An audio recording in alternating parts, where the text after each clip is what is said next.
From big tech to energy transitions, new trends in that vital sector. This is also going to be a fascinating session. I'm pleased to invite Tim Nixon, former Chief Sustainability Editor at Thomson Reuters, now the CEO of Signal Climate Analytics, to lead this session. I was going to say, come on up, but you're already up. Tim. Thanks very much, Axel. Thanks very much. Excellencies, ladies and gentlemen, welcome to the session on future energy. Are you ready for some energy? I'm guessing. All right. This is a session on future energy as part of the Stockholm Plus 50 edition of the United Nations Science Policy Business Forum on the Environment.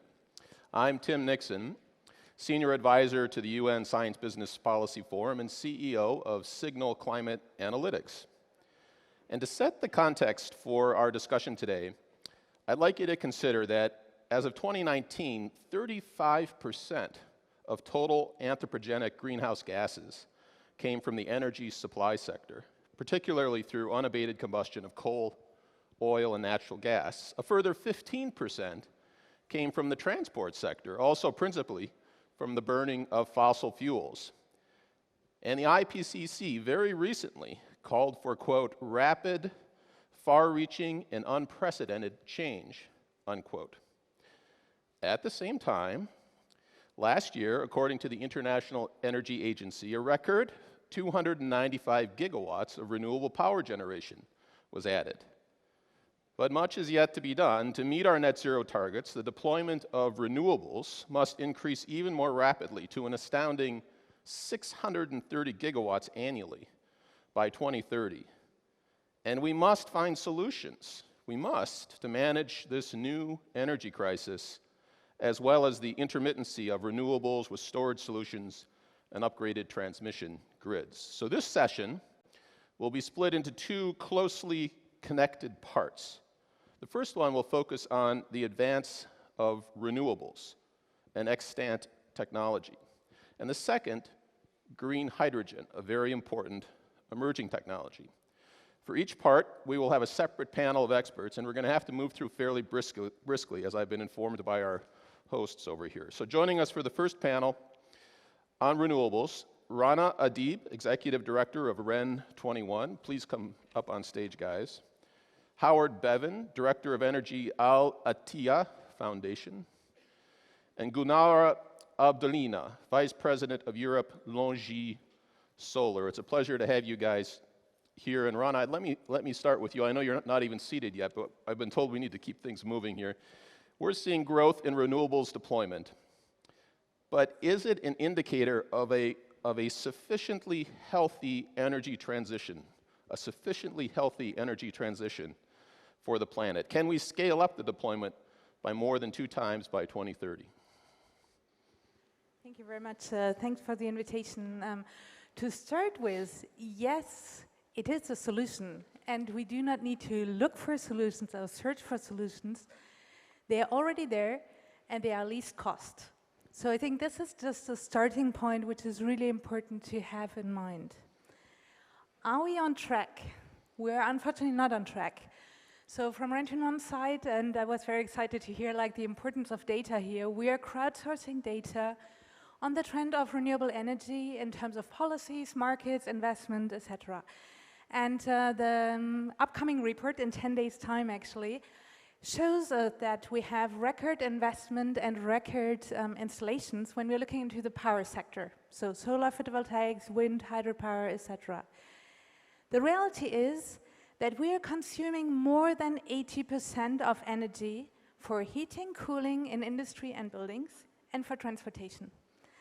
And unfortunately here, we are not on track at all. So when we're looking into the transport sector, we have a share of 3.7% only of renewables. We are highly dependent on fossil fuel. When we're looking into heating and cooling, we're approximately at 10%. And unfortunately, the news is that this is stagnating. Why is it stagnating? It's not because renewables is not a solution, but energy demand is going up. There is a structural problem in the system, which is the dependence on fossil fuel, but also the fact that fossil fuel is being subsidized by 115 countries still today. When we're looking 2021 numbers, 2020 numbers, subsidies in fossil fuels was at the height of 7% of the global GDP. 7% of the global GDP. So on the question, are we on track? Is this a healthy transition? Yes, because we have all elements to make this transition work. Unfortunately, no, because there is a system change that needs to occur. Governments need to decide to end fossil fuel, invest in energy saving, energy efficiency, and renewable uptake. And the good news, especially in view of the current energy price crisis, this does not only make sense in terms of addressing climate change, air pollution, sustainable development. It also makes sense in terms of economic developments, in terms of economics. Because renewable energy is a least cost option, it allows to create basically an energy supply that is independent of fluctuating fossil fuel prices. It allows to build on local resources. And what is really interesting here, and I think that is really where governments need to understand that they have the choice today to change the system. It also allows players, and since we're here, like businesses, cities, citizens, to be themselves also directly involved in their own generation. And I think the fact that when we're looking into corporate PPAs, power purchase agreements, for instance, in 2021 over 2020, we have seen an increase of 25% growth rate, which clearly shows that corporations are choosing this because it's an economic solution.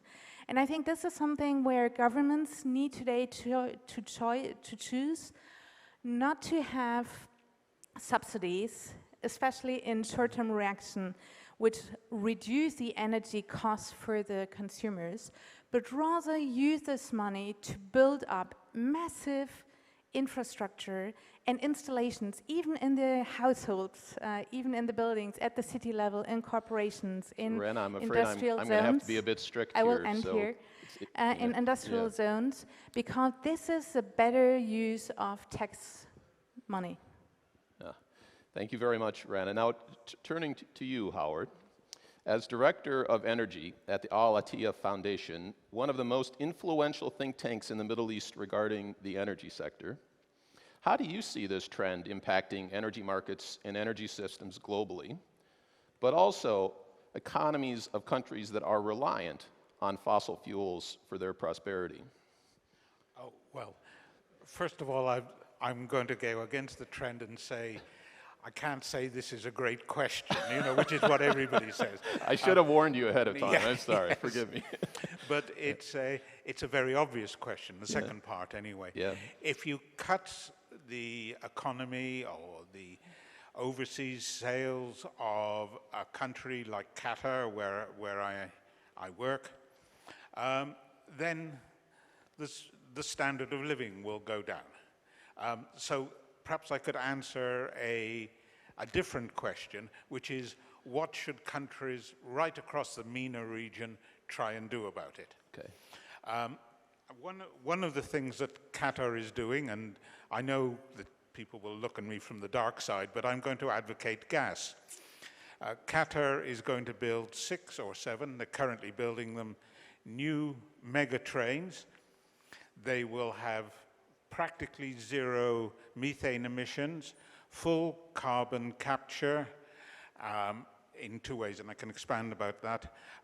And the tankers that will support them will also be all totally Scope 1 compliant. So the thing is, why go to these more expensive technologies when you can? Gas is readily available. That's the answer to the first part of that. National assets, your panel later will touch on hydrogen, but also there is an ample source right around the world, really, of hydrogen coming from natural gas. And again, with carbon capture, that will be readily available.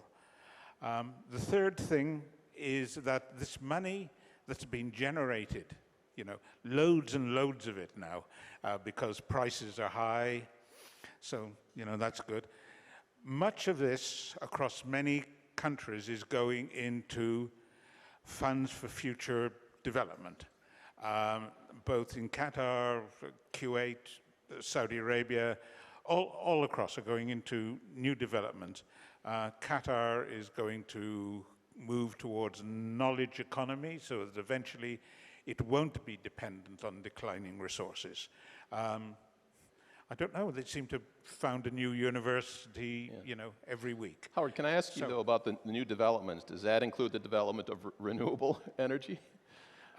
Renewable energy in Qatar is going to, some is going on for the studies, but the LNG plants will themselves be driven by renewable energy. So there's a big photovoltaic plant there, and more are being built. Yeah, the sun does shine all the time there in the day. One just quick follow-up on natural gas, since you brought it up. I mean, there are big questions around methane and methane venting on natural gas as even a bridge technology.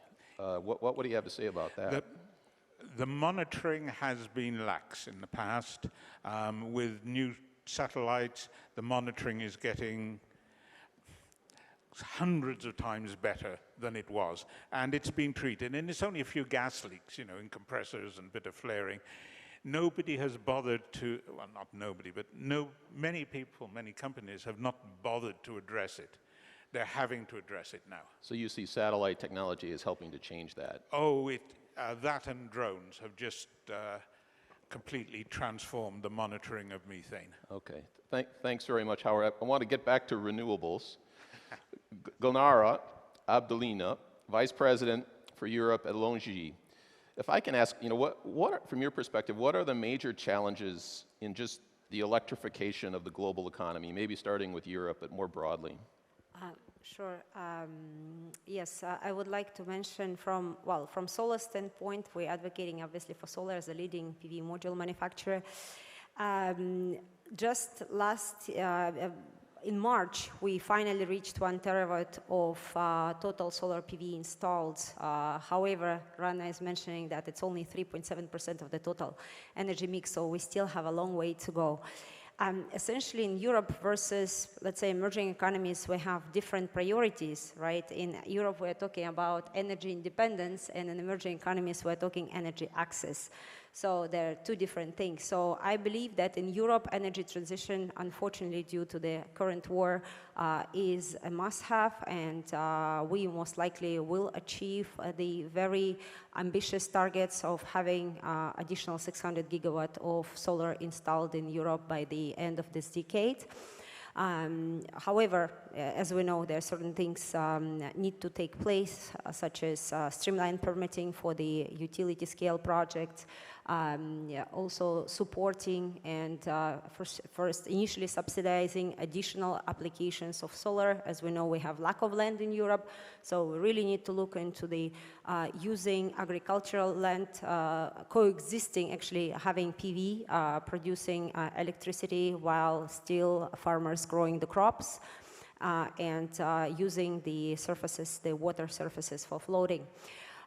When we come to the emerging economies, the things are a bit different there, because we still, when we look into certain economies, such as, for example, Africa, we see that still in Africa there is a lack of transparent procurement program for renewable energies, right? And those projects which have been a greenfield, which did not go through the streamline, well, I remember the projects that we talked about 4 years ago, they're still there at the development stage. So we need to make sure that the permitting is streamlined. We need to make sure that there is a transparent procurement program, as well as affordable soft costs in order to increase bankability of the project, and that in turn will actually attract more investors and, more importantly, financial institutions to lend to this project.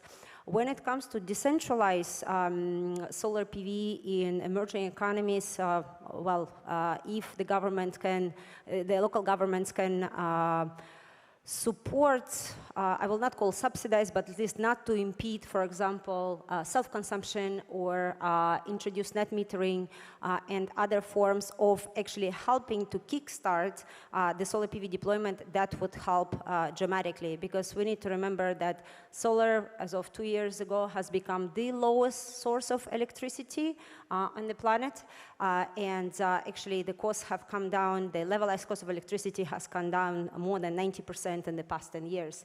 So the future is after renewables. That's what we believe in.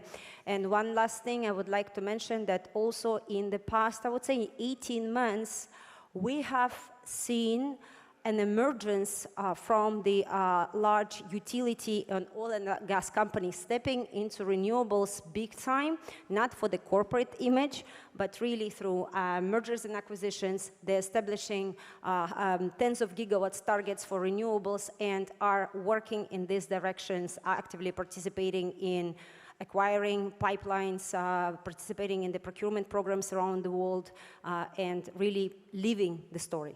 Thank you. Thanks very much, Gunnar. Super interesting on the cost coming down. I know you had something to mention also around green hydrogen as we're bridging into that panel. Green hydrogen, it's a new kid around the block, right? So for green hydrogen, we need to remember that in order to produce one, let's say, megawatt of green hydrogen, you need 3 megawatts of renewable energy to back this up. So that will also support deployment of renewables. We as LONGi have stepped into the industry as well, and we're in the process of commercializing the electrolyzers because we believe that this industry will take off, and specifically actually when it comes to Middle East and North Africa, green hydrogen is also a new trend. We're seeing it in Oman and other countries throughout the region. So we believe that also that will help us with intermittency of the renewables as well, and overall gives an additional boost and sustainable development of renewable industry as a whole. Thanks very much, panelists. Unfortunately, we're going to have to move on to our next panel, but thanks very much indeed. One comment, Howard? Go ahead. Yeah. To a certain extent, I've been very disappointed today because we haven't mentioned the sort of elephants which are in the room. Could I just say where 50% of the world's steel, aluminium, and concrete are made, and they're all highly emitting industries. Yeah. And nobody has ever said anything about this at all. Well, I mean, I'm glad you mentioned that, because I think the next topic actually is highly relevant to the decarbonization of those sectors. Absolutely, but where are the speakers from these 5 countries that I've written down here? Well, it's a good suggestion. We'll follow up on that one. Thank you. Okay, thanks very much, guys. We really have to move on to the next panel. Raina, giving me the evil eye. You want really quick? I would just a very quick one. Leading into the next panel, I think just to reinforce what was said before, because we also heard that natural gas requires new investment in the future. But the reality is, if we speak about hydrogen, we need to speak about green hydrogen, because all new investment into natural gas will be stranded assets. That's a massive economic risk. And as a result, no, before, because we need to phase it out if we're serious about climate change. That's the first thing. And just to lead into the next panel, I think it's important to underline again, if we speak about hydrogen, it is green hydrogen, and this means we need to build the foundations, which is renewable electricity, produce the roof, which is green hydrogen, to decarbonize difficult to abate sectors. Okay, I'm going to lose my job as a moderator, so you guys have to leave the stage, please, and I need to welcome the next panelists up. Thanks very much. So, welcome to our panelists for this part on green hydrogen, which is produced using electricity from renewables as opposed to fossil fuels. We have with us, and please come on up, everybody, His Excellency Espen Barth Eide, Minister of Climate and the Environment from Norway, Barbara Jinks, Program Manager, Green Gas and Delivery Use, IRENA, Professor Asgeir Thomas Gaard, Director, Norwegian University of Science and Technology Energy Transition Initiative, Per Sandberg, Senior Advisor from Equinor, James Mnupi, Presidential Economic Advisor in Namibian Presidency, Bjorn Simonsen, CEO Saga Pure, and Professor Zhang Sunman, Associate Professor, Tongji University, who will be joining us remotely. Excellent, there we are. So as we've been hearing, renewable energies such as wind and solar power are increasingly driving electricity systems in many countries to lower emissions. Per unit of volume, hydrogen stores more energy than batteries, making it a good candidate for heavy transport, including shipping, aviation, rail, especially as when combusted, it produces only heat and steam. It can also be used as feedback for the production of even more energy-dense fuels, such as green methanol and green ammonia. At the same time, green hydrogen can replace the current means of hydrogen production, which is fossil fuel-based, saving additional greenhouse gas emissions. However, green hydrogen production at present is an emerging technology, and the costs of production are relatively high, but costs will come down as there is increasing scale. While the green hydrogen market is immature, the winners will be those with a competitive advantage in the capacity to produce green hydrogen. So my first question is for His Excellency Espen Barth Eide. So Your Excellency, I have a number of questions here, so you can choose whichever ones you'd like to answer. What is Norway doing to ensure it plays a leading role in the green hydrogen market? That's the first question. And to what extent does Norway see that green hydrogen can help sustainable energy transitions in the developing and least developed countries? I'll take the second question first. It's absolutely certain that in the energy transition that we need to not only go through, but we need to accelerate away from fossils and into renewable. There will be a significant space for hydrogen. Just to link to the former panel, wherever you can use electricity directly, you should, because you lose electricity, you lose energy on converting it to hydrogen. But where you cannot use electricity directly, hydrogen is one of the answers. Because that means you can, as you said correctly, you can use it for things that are going to go far or are heavy, on ships and long lorry transport, eventually aircraft and so on. You can use it in industry, both as an energy source, but also as reduction material, actually, and then take out the carbon there. And there are several interesting usages of hydrogen, which helps us to fill those gaps between, on the one hand, battery electric or direct electric, and maybe then ammonia and other sort of really sort of long distance sources. So we believe in it. And secondly, we are closely connected to the EU IPCEI on sort of these projects of common interest on hydrogen. We're using our state agency Enova to support the development of hydrogen production facilities, but also of working on usage and on distribution. Because when you change an entire energy system, it's not enough to produce the energy. You need to get it to the user in a meaningful way, and you need to have usage points. You need to have sort of the technology to use it. So this industry will not really become competitive before you have lifted this whole value chain, and we're trying to do our best to make that happen. We can come back to a discussion which I think we might have on whether we should talk about green or clean, because some of us think that clean hydrogen can be both blue and green, but I think that's something we can come back to in the discussion. Just with respect to policy, though, would you say at this point the industry is in need of policy incentives to really continue to scale? Yes.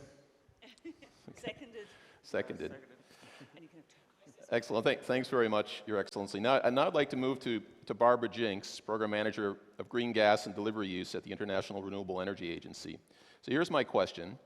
It's anticipated that net zero commitments will accelerate the shift from fossil fuels to alternatives such as green hydrogen. Is green hydrogen a realistic solution in time to matter? Yes.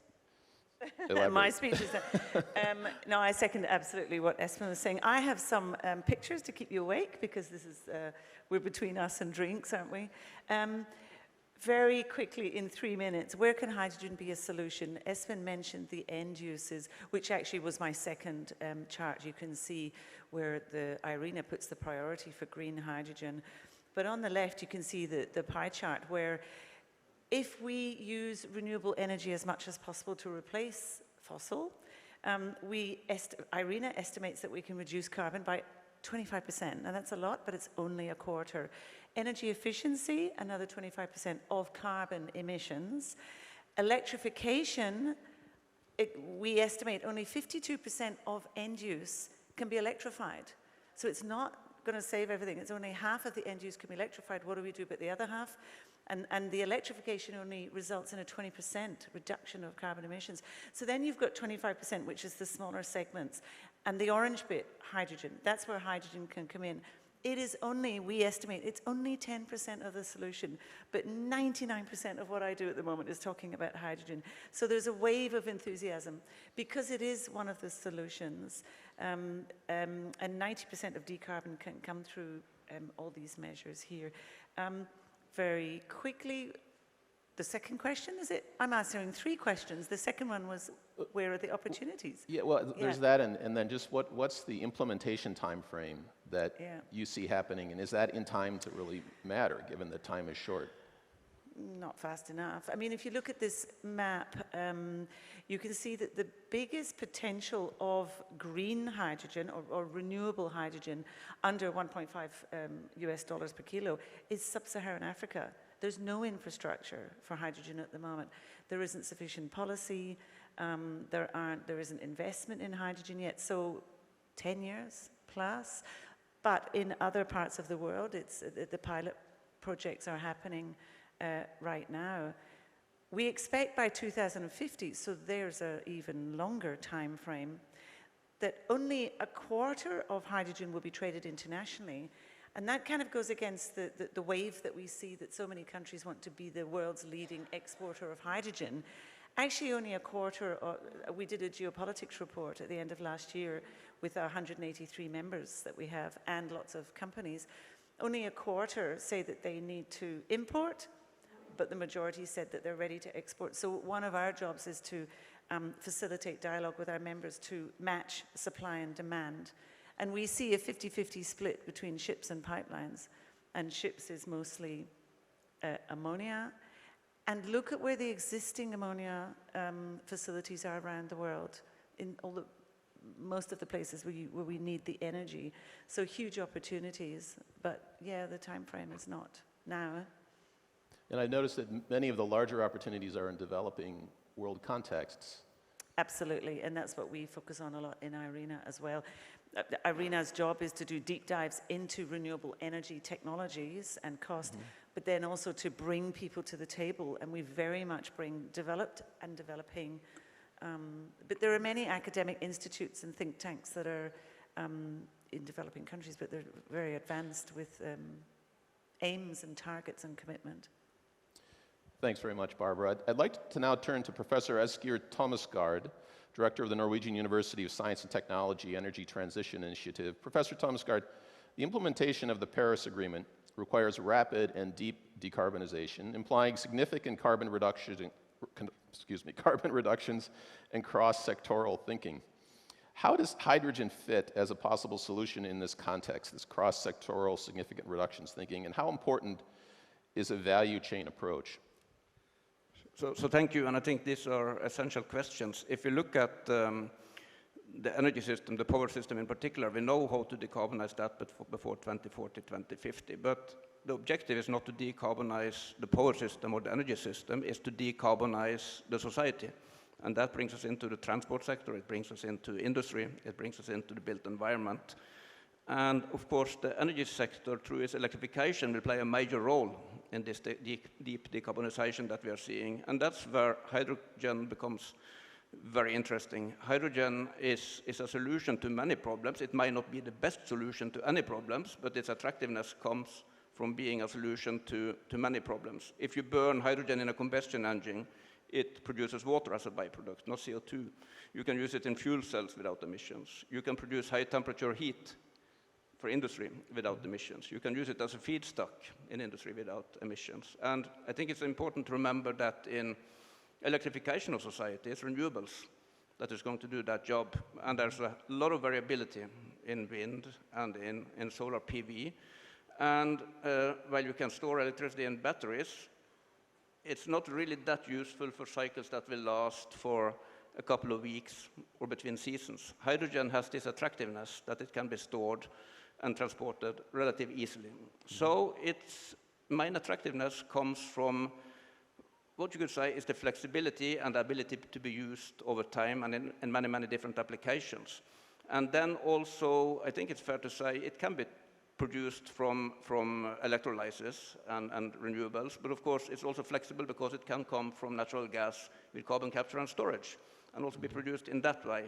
And in particular, I assume that when it comes to scaling up quickly, that might be one of the solutions on the table.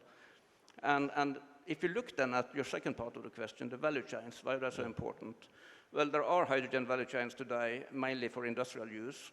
If you want to build up the renewable value chains and the new value chains with carbon capture and storage, we need to build probably the demand side at the same time as we are building the supply side. That's going to be a lot of risk for the early movers, because in some of these applications, this is going to be an immature technology. So they're going to take volume risk, they're going to take price risk, and for sure there will be political risks. And I think some of the most important aspects on building this hydrogen economy, if that's going to succeed, then long-term agreements, international cooperation, cross-border cooperation on infrastructures, all these aspects that could help removing part of the political risk and part of the volume risk. I think these players are used to taking market risk, but volume risk and political risk, I think we need to look at. Minister Eide, I see you nodding. Would you like to comment on that or affirm that? No, I think exactly that's the point. I just agreed. You need to develop both the supply and demand at the same time, or at least to help develop it. And one practical thing that we're engaged in is trying to establish what we call green corridors for ships, both globally in something called the Clydebank Declaration from the Glasgow Summit, and here in the Nordics, that we're developing sort of patterns of sailing so that both the ship owner and the provider will know that there will be both production and use on both ends. And for instance, the ferries that goes from here to Helsinki or from Oslo to Copenhagen, they are very attractive targets for early decarbonization, because you know where it ends up every time. So the Helsinki ferry always goes to Helsinki, and then it goes back to Stockholm every time. So there's no wonder of where it's going, and that helps to create such an early market. Thank you very much, Professor. Minister, I'd like to move now to Per Sandberg, Senior Advisor for Equinor, a leading company in the production and use of green hydrogen. So Per, what needs to be done to transform clean hydrogen into a safe and efficient energy carrier? And what are the key challenges for the production of green hydrogen? And maybe even what policies would be required to overcome those challenges? Thank you. So we're not yet a leading producer of green hydrogen. We're aiming to become one. So a few words of where I come from. So Equinor is headquartered in Norway, heritage in oil and gas, now a broad energy company, growing very, very rapidly in renewables and low carbon. For example, we're supplying Europe with 20% of its gas today and asked to produce as much as possible. We're building the world's largest offshore wind park together with SSE, the Dogger Bank. So the clean energy is a fundamental growth area. Yeah. Our hydrogen strategy is colorblind, so we have a blue and green hydrogen strategy. But they're different. You know, green hydrogen is a way to market for large-scale renewables, in particular offshore wind, whereas the blue hydrogen is to provide a new offer to the customers. You know, they can get the energy clean. You know, we start with natural gas and then we turn it to a totally clean energy carrier at scale and rapidly at scale. So the different offers. The key challenges are actually not related to the blue or the green, but the total value chain. And building on what our minister said, you know, I think I have 2 points. So to make hydrogen a safe and efficient energy carrier, it has to be made a safe and efficient energy carrier. And we're far from there. You know, today it's a supply-side fanatism almost in the world of hydrogen. You know, there's so much focus on the production of hydrogen and much less on the other parts of the value chain. You know, the distribution, the storage, the use, and the regulation, the competence, everything, you know, and this is a new value chain. So we really need to focus on the whole value chain, in particular the use and the safety.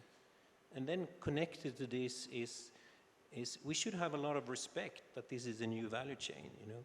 If we look at hydrogen today, it is used in 4 areas: fertilizers, methanol, refineries, and a rocket fuel. And that's it. But we're talking about hydrogen absolutely almost all over the society, you know, all kinds of applications.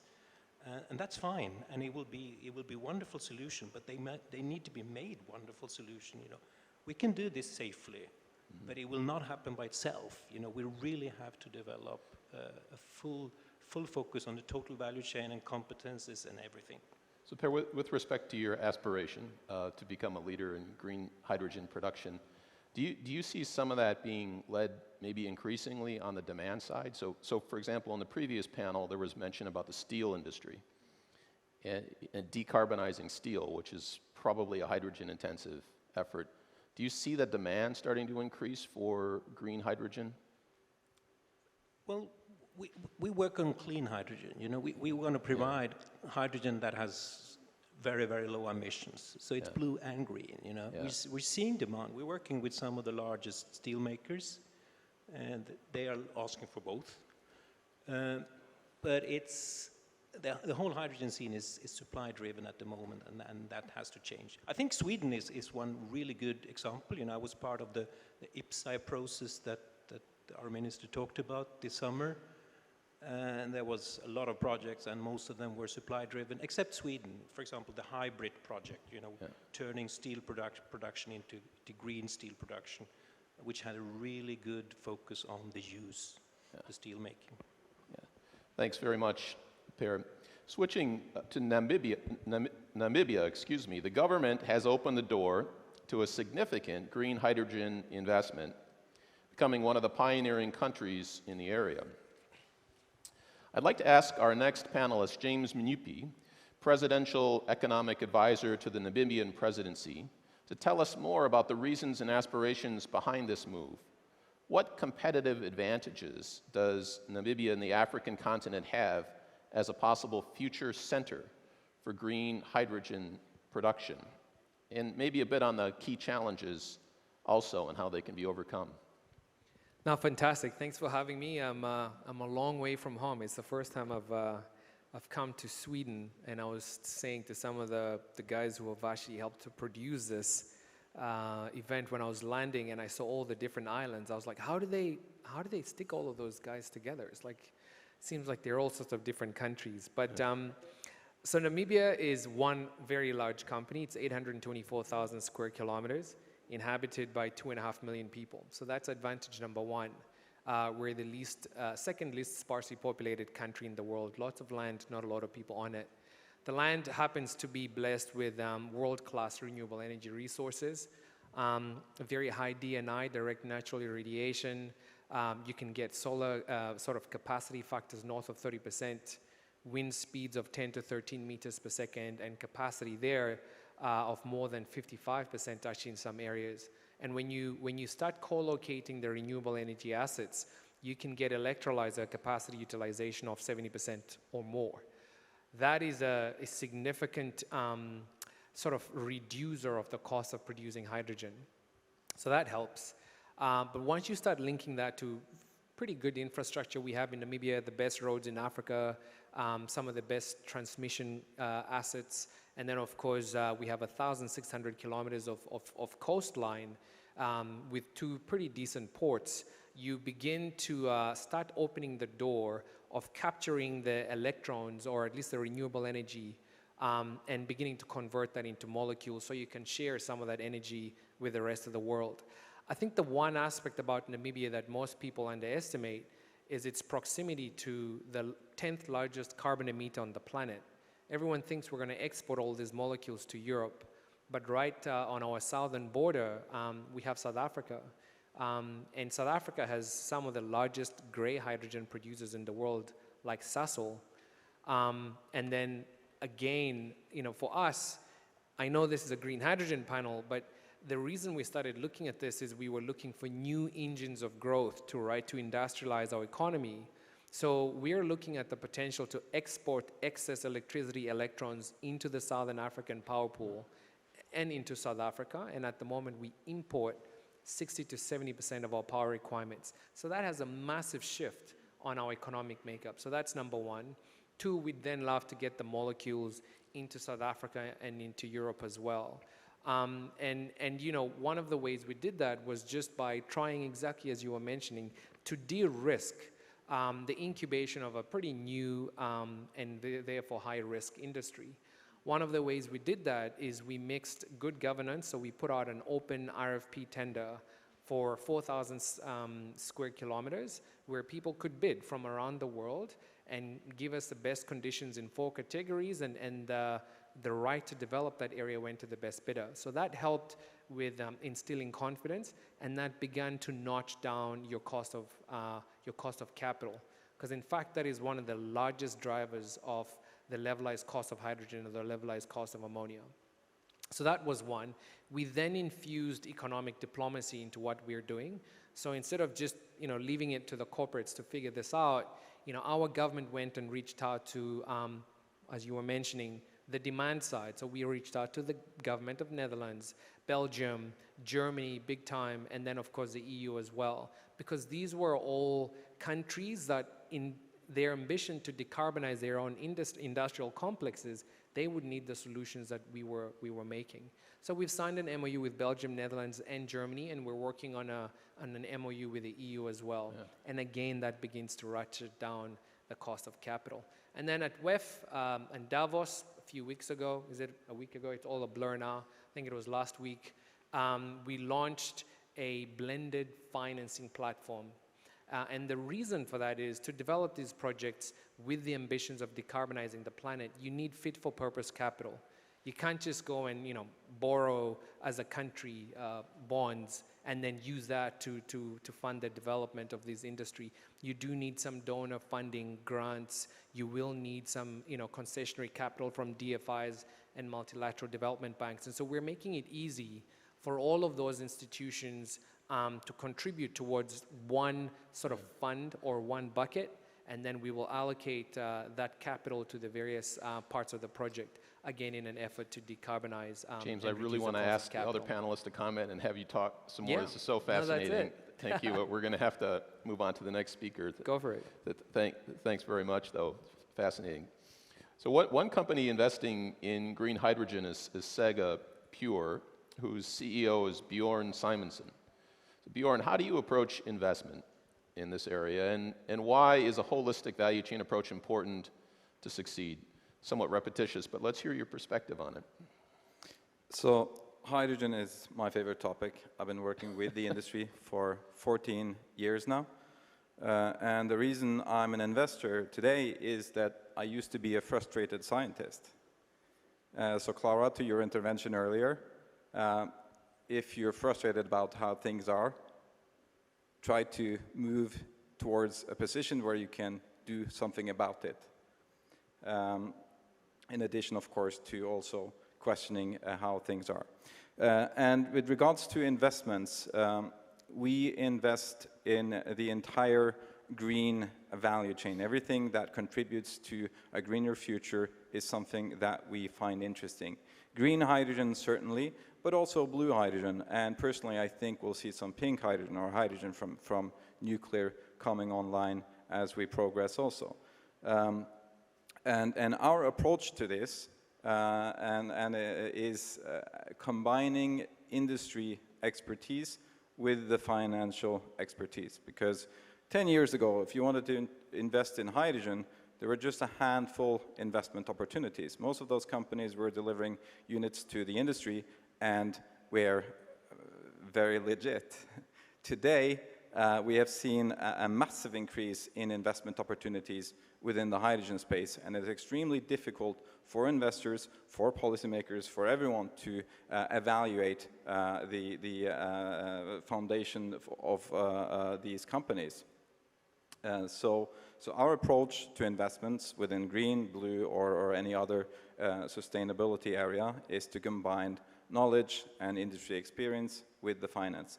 Only that way we can succeed as an investor, and only that way we can also accelerate the transition to a cleaner future, creating, as we like to say in Saga Pure, pure growth. Because the growth needs to be of benefit both to society and climate alike. That's the only way we can get the right transition. Now, on the value chain and the holistic approach, we hear ambitions being thrown out right and left by eager politicians and others to saying, well, instead of just going for 50 gigawatts of electrolysis, let's go for 100 by 2030. Now, what's 100 gigawatt of electrolysis? I mean, what is that? What does it take? Well, actually, it's numbers which then is completely unrealistic in some instances. So you need to look at, if we're going to deploy 100 gigawatts of electrolysis, what does that imply on the renewable side? Can we deploy 300 gigawatts of new renewable capacity in the area where we want to have this? What does that mean to the electrical grid? Do we have to make additional investments there? I mean, Bloomberg have estimated that investments in renewables going forward are on the order of $55 trillion, where almost half of that is connected to the electrical grid. Do we have the right plan in place to do that? And do we have the time to get all that in place? So it's extremely important when we talk hydrogen, both green and blue, to take the entire value chain into consideration when we want to make the change. And also, just to give a fun fact, all the hydrogen that is being produced today accounts for about 2% of the global CO2 emissions, 1 gigaton of CO2. If we were to change that to green hydrogen, that would need in excess of 2,500 terawatt hours of new electricity generation. That's about 10% of the global electricity production today. If we want to reach the 2050 targets on green hydrogen, or at least the ambitious ones that I like, we will need about 25,000 terawatt hours of new renewable electricity. That's equal to the total amount of electricity being produced today. And that will need around, I think Irina said, like 16 gigawatts of new renewable capacity, 10 times what is there today. Now, those numbers don't frighten me, they excite me. But what frightens me a little bit is the near-term targets. How can we reach those quickly enough? And then we need the holistic approach.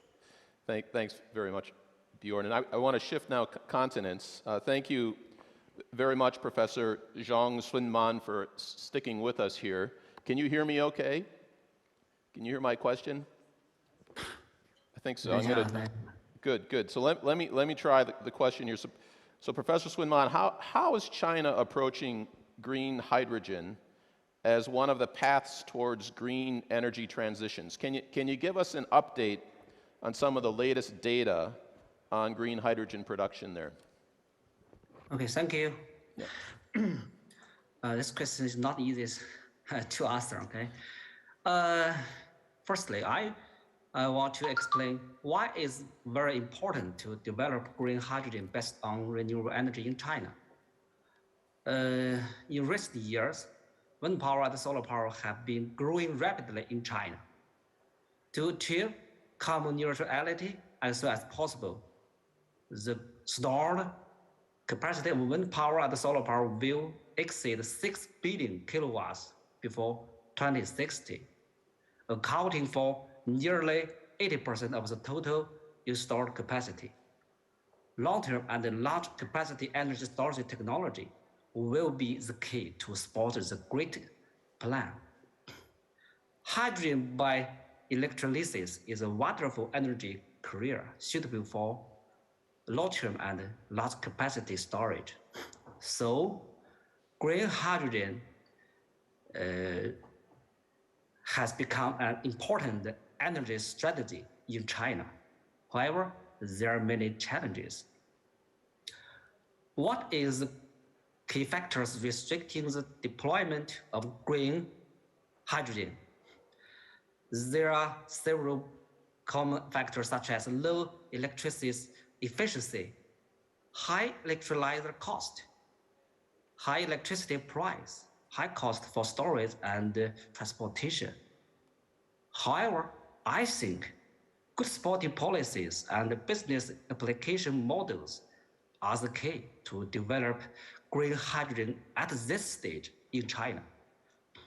In many regions of China, the cost of green hydrogen from renewable energy has been less than 2.7 euros per kilogram, and which includes electricity cost and electrolyzer investment cost.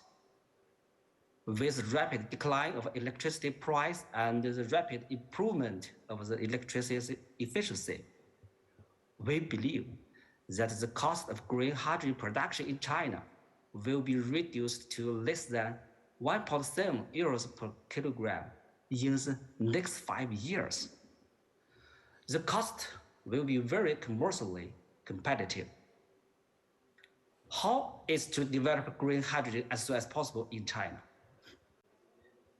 In order to reduce the storage and the transportation costs, the good business model of a local utilization of green hydrogen is the most key factor in regions rich in the hydrogen resources.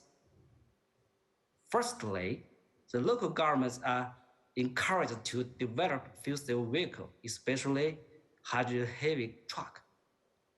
Secondly, encouraged to develop fuel cell peak-saving power stations. And thirdly, encouraged to develop green hydrogen substitution in coal chemical industry, petrochemical industry, and ammonia industry. I think this is the most important model today. Okay. In addition, in order to promote the rapid development of hydrogen, green hydrogen, the Chinese government has issued a new policy which requires new wind power and PV power stations to be equipped with a scale of energy storage capacity. And hydrogen production by electrolysis has been listed as an important energy storage method. So China welcomes companies from all over the world to develop. Okay, this is my answer. Thank you. Yeah, thank you very much, Professor Swinman. Do any of the panelists want to? Yeah, Minister Aydin. So, as you can, I think there's a lot of hydrogen enthusiasm here, and it's really worrying. And I love the Namibia example. It really shows how power relations, economic and political power relations, that is, can change with this advent of very accessible energy, which of course eventually becomes almost free after you invested in it. And that's quite incredible. So the good news is all this is possible, but we need to be aware that we are going to use a colossal amount of electricity, because it's not like all new electricity will go to hydrogen. It's going to go to all kinds of electrification of everything. And what you will not escape is the need for area. You need space for, windmills and solar panels needs a lot of space. So the limitation is, how much will you actually allow of using land for electricity production, because you need it for everything else, and you need it for hydrogen or ammonia production or whatever it is. So that's one of the challenges in which is why energy efficiency and ability to prioritize what is most important is a very important part of the whole story, because what we've been doing now is that we've been burning stuff that took hundreds of millions of years to produce naturally in a couple of generations. And of course, then you get a lot of energy, but you also destroy the planet. So to stop doing that, and we have to use the energy that we can produce now in real time, and that's quite a challenge. So let's not forget that, but I'm all for it.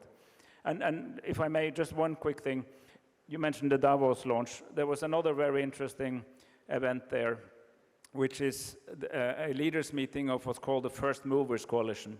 And the First Movers Coalition is both companies and some countries, open for bidders, that agree to not only decarbonize their own business, but also make sure that all their purchases are from other companies that are doing the same thing. And just to take a Swedish example, it means that SSAB, who is going to produce clean steel, can sell it to Volvo, both members, who are of course using steel to build cars. And then, in a sense, you know, even without public interference, you see companies meeting each other because they understand that somebody has to move ahead and be a little bit in front. I think that's also quite promising. Yes. We have just a few seconds, so if I was just going to say, one of the, in the answer to what the policy makers need to do, we advise our members that really they have to create, be part of the creating demand, and that is tax incentives or underwriting offtake agreements or providing infrastructure or even skills and training, and then also setting up international trade collaboration, and that's actually where ARENA comes in big time. We have a collaborative framework, green hydrogen, where public and private meet, and a key part of that is agreeing some ground rules like certification that different countries will recognize so that you can actually buy and sell a product and you know what's in it. So that whole certification and standards, creating demand, and setting targets, being bold, and actually, instead of continuing to talk about targets, actually set them, make them law, and give that confidence to investors. Thanks Signals. very much. It's a great way to end. I have actually a youth perspective I'd like to go to now in the audience. Anahi Kanton, are you still with us here, Anahi? Hi, there you are. Welcome.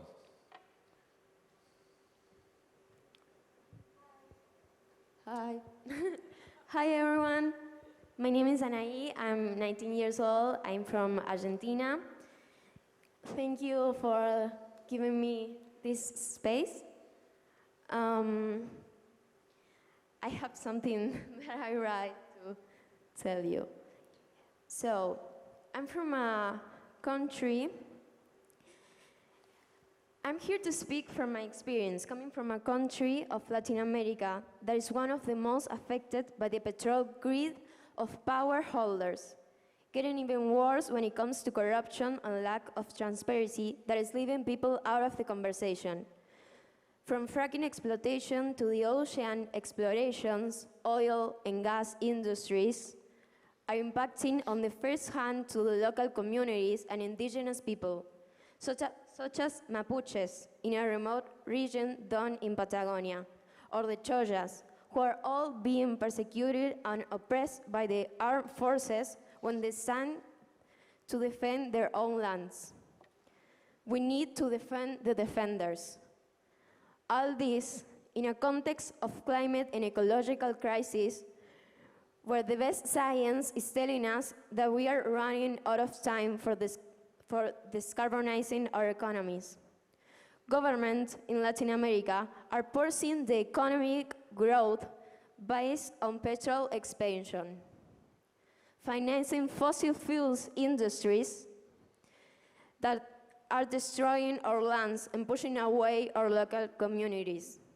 We are calling for international funds of banks and companies to stop investing in big international corporations, such as Action, Equinor, Repsol, Shell, Chevron, ExxonMobil, EPF, and others.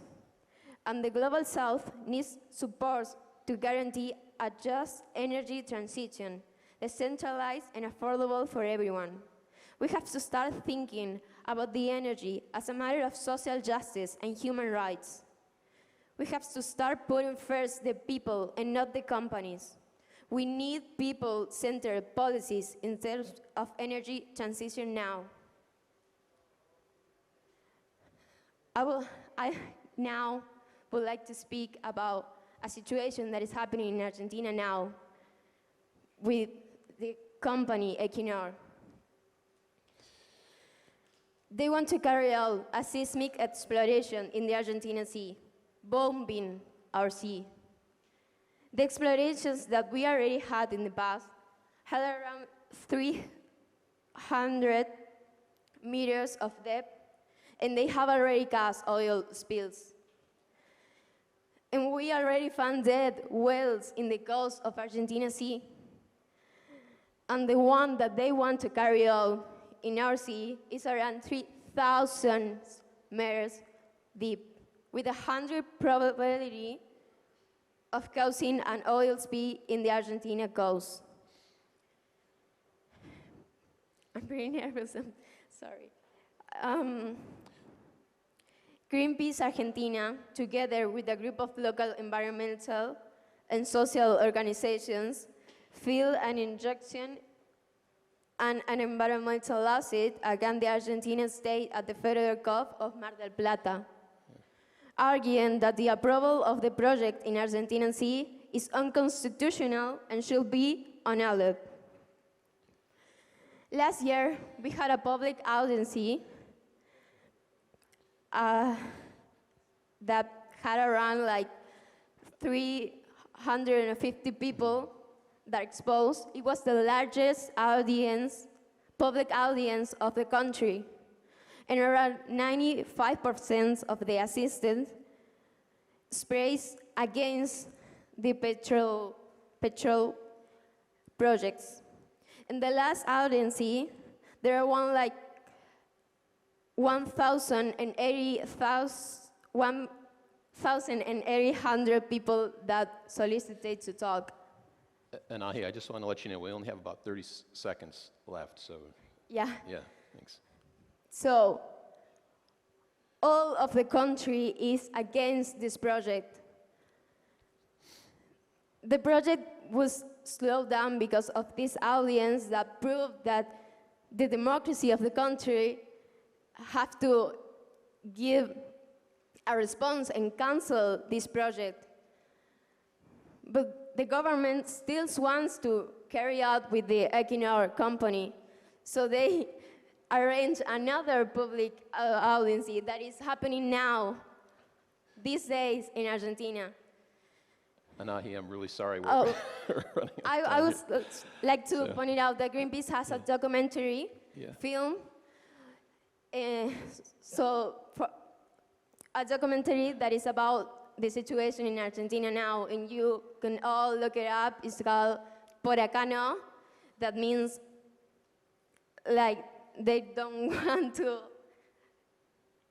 this project to happen. So yeah, you can look it up. It's in the Greenpeace Argentina YouTube. And it's pretty important that we listen to these matters and we listen to the people talking. So yeah. Anahi, I'd like to ask the audience to thank you. Because this was a very passionate message. Thank you. So thanks very much. Thanks very much. I'm not sure, Shireen, do we have time for maybe a couple of questions for the panelists? Does anybody have a question? Please, Shireen. Yeah. I think Shireen has a question, actually.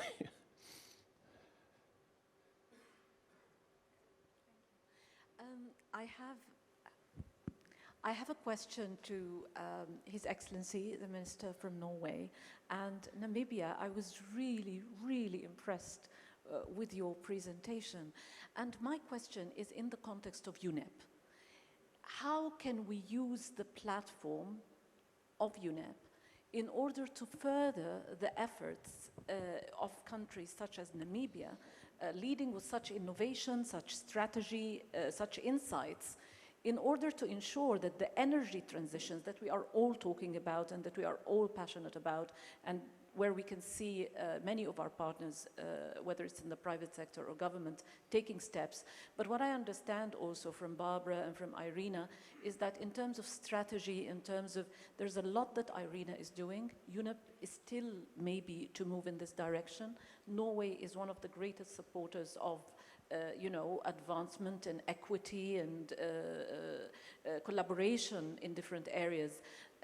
But do you see the area of hydrogen, sustainable hydrogen, as a space where the UN Environment Assembly can play a role, perhaps with Irina, with partners, to expedite the process and also ensure there is equity in that space in terms of developing countries? Thank you.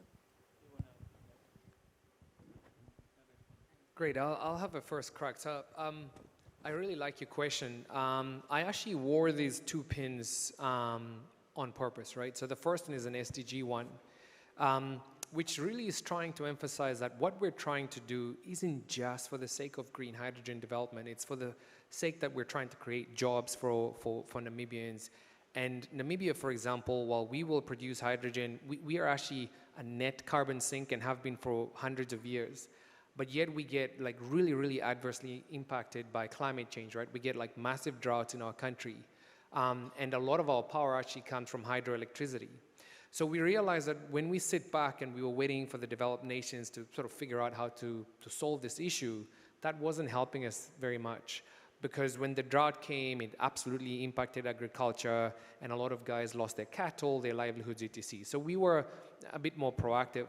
The other reason I'm wearing the second pin is to realize that Namibia can't do this alone. And this is why we're partnering with the EU. We're actually partnering with IRENA. You guys won't know, but Barbara and I are always nudging each other at the back because IRENA has agreed to help Namibia to put together a competent world-class synthetic fuel strategy. And the reason we're doing that is because we realize that green hydrogen production for the sake of decarbonization is not going to cut it. At the end of the day, you need to project finance these things, and you need to do it at the cheapest cost of capital. And one of the ways of doing that is de-risking all the key elements of the project. So whether that's offtake, whether that is just robust legislation and strategy, as you were talking about. And so we're trying to work with the best in the world, and UNEP and the United Nations family is a key part of that for us. One, we would want to work with you to learn from organizations like IRENA and UNEP, but the key one for us is to share our learnings. You know, I came all the way from Namibia today to speak on the panel because I know that other countries are watching, other emerging market nations. And perhaps they have an aspiration to produce the molecule, but they haven't thought about how to de-risk the whole sort of project end to end, lower the cost of capital, increase your competitiveness, gain as much market share as possible, and therefore create a sustainable new synthetic fuels industry. So sharing what we're doing with others, I think, is a big part of our strategy and what we'd love to do with the United Nations family as a whole. So that's what I would say. Thanks.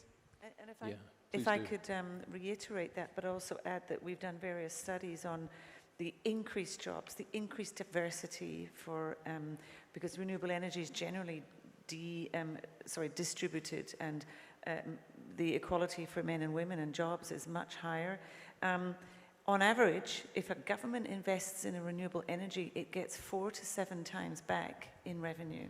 So it's also business sense, and we try and prove this through our studies. And we work closely with James, but we help other countries at the start to develop a national hydrogen strategy. And like, why are you thinking about hydrogen? Do you need it? One, it's a bit of a wave, not a hype, but it's a bit of a, do you need it? And what about all the other aspects? And part of that is environmental. And I think, and the diversity in the jobs and the economic development, etc. Geopolitical stability, huge issue for Europe at the moment. So yes, I think UNEP has an absolute, or hydrogen has a role in your discussions more and more. And thank you for IRENA to have the opportunity to arrange this panel with Norway, and we're happy to do more with you. Thanks. If it's an incredibly promising development opportunity. And yes, indeed, and it was actually, I was the president of UNEA, and one of the decisions was exactly to move more into this field. UNDP is doing the same thing, working in tandem with UNEP and others and relevant institutes and so on. And it is, as it's been mentioned, it's a growth opportunity, a jobs opportunity.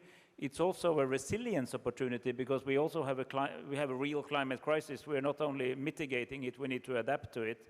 And sometimes distributed solar may actually be more sustainable than if you're very dependent on either a sort of very central network grid or fossil fuel transport from A to B. So there's even that part of it. And for the world's climate, we really need to ensure that least developed countries simply jump the oil age and utilize the advantage of not having a legacy, go straight into the to the post-fossil age, and middle-income countries to faster move from coal to clean. And in our government is very determined to have that very high on its development agenda.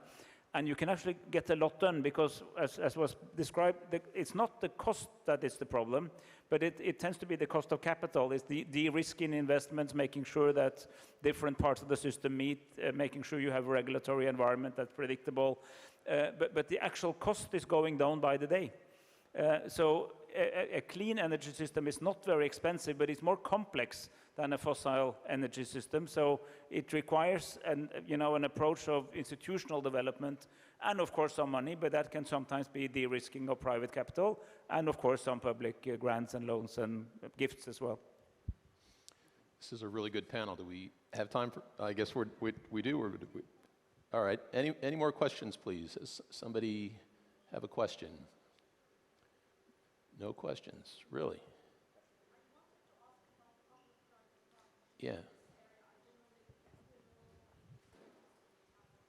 I just wanted to, just as a follow-up, if I may, I just wanted to know a little bit more about public-private partnerships in this area, and if there's a, if this is an opportunity, especially that, you need possibly with the regulatory frameworks, with the financing, and with just getting this moving. It's a question for the panel. I don't know who might want to tackle it, but if there's experience in that, perhaps Equinor, I don't know. But I can just first comment on it, because if you look at the global situation, it's clear that governments might play a major role in the transition. But if you're going to succeed, we need to attract the private capital. So for me, and I think this is particularly true when it comes to hydrogen, it will be crucial that the public money that is spent is facilitating that a much, much higher amount of private capital flows into this transition. And I mentioned political risk. I think, in fact, that if you look at regulation, long-term regulation, and if you look at the uncertainty about what kind of choices will governments make in terms of the energy mix in the future, I think that might be the main barrier towards drawing the private capital in there. But it would be interesting to hear also what Equinor has to say. So we'll save the best for last. Everyone wants to talk to you today, so good luck. But look, the way we've done it in Namibia is exactly that, right? So if you look at all of this genesis from what we're calling the Harambee Prosperity Plan 2, which is our President's Socioeconomic Recovery Plan for his second term. And right throughout that plan, the emphasis is on public-private partnership. I actually sit on the PPP committee in Namibia as well. And the idea is this, to develop this project that we're doing, the large one in the southern part of Namibia. It's a $10 billion project. Namibia's GDP is about $12 billion. There is no, our whole government budget is 50 billion Namibian dollars, divide that by 15 to get the US dollar equivalent, right? We could never do this on our own. The government didn't know a lot about where to source electrolyzers from, who the offtake would be for the ammonia, by the way, which is the first product, not green hydrogen. And so that's why we put out this RFP, a request for proposal, to ask private sector capital to risk some of the capital, use its intellectual property to figure out how to build this industry. But we also say to them, and because this was a new industry for us, we didn't go and say there would be a minimum equity participation for government. We didn't set a ceiling either. So we left it open. We said, how much free curry would you give the government, and how much paid up equity would you allow us to buy? And we let the market figure that out for us. And I think that was a certain amount of regulatory maturity from our country, because instead of trying to impose these standards on a very nascent, very sort of unknown industry, we let the industry tell us what they were comfortable about, and where we ended up was 24% equity call option essentially for the government, where we could buy up to 24% equity in this project. And I think that is how we were looking to engage, with the private sector. But importantly, to now support that private sector endeavor, we engage in economic diplomacy. We reached out to the European Investment Bank, the African Development Bank, so multilateral development banks and DFIs, right? To begin to bring in concessionary capital that a typical private player might not be able to bring in on its own. And therefore now the private and the public sector were playing one role of really trying to bring down that cost of capital, But in Davos, for example, the Vice Chancellor of Germany visited our president. He's visiting Namibia in December, bringing a cluster of German companies that would be offtakes for the ammonia. And there you can see at a state level, country to country are now beginning to collaborate to say, how do I help you with your decarbonization agenda while you're helping me with my industrialization agenda? And that creates a very conducive environment for the private sector to play their role. So it's a symbiotic dance, no one size fits all, and you have to work to your strengths and then do it together. For the sake of the 19-year-old lady who spoke very passionately, because I think she has a really valid point, and it's not an easy solution, because even in Namibia, by the way, Shell, Total, and Qatar Energy have discovered possible signs of hydrocarbons, and we have to answer to our young people saying, but do we need to go down that route if we have the synthetic fuels route? And it's a real dynamic conversation that also has to be dealt with in public and private sector collaboration as well. Well said, James. Thank you for that. Per, last word. Yeah, I just wish that Equinor comes to Namibia as quickly as possible. We're not there, you know, to do business with you. We're doing hydrogen projects, we're doing carbon capture and storage projects, many places. All of them are public-private partnership. And it's in this area, in these two areas, it's more partnerships than normal. You know, it's more than normally, you know, the public sets the framework and then the private plays within that framework. But what we're learning in this area, because there is no market at the moment, you know, they are real partnerships, you know, working almost on a daily and weekly basis with the government. You know, we've done this in Norway very successfully with the government of Mr. Barth Eide, you know, on the CCS value chain. I think we interacted on a weekly basis to move forward. So this is needed, not forever, but for 5-10 years, I guess. Yeah. So panelists, I think we've kept you long enough. Thanks very much for an excellent discussion. Let's give them a hand, please.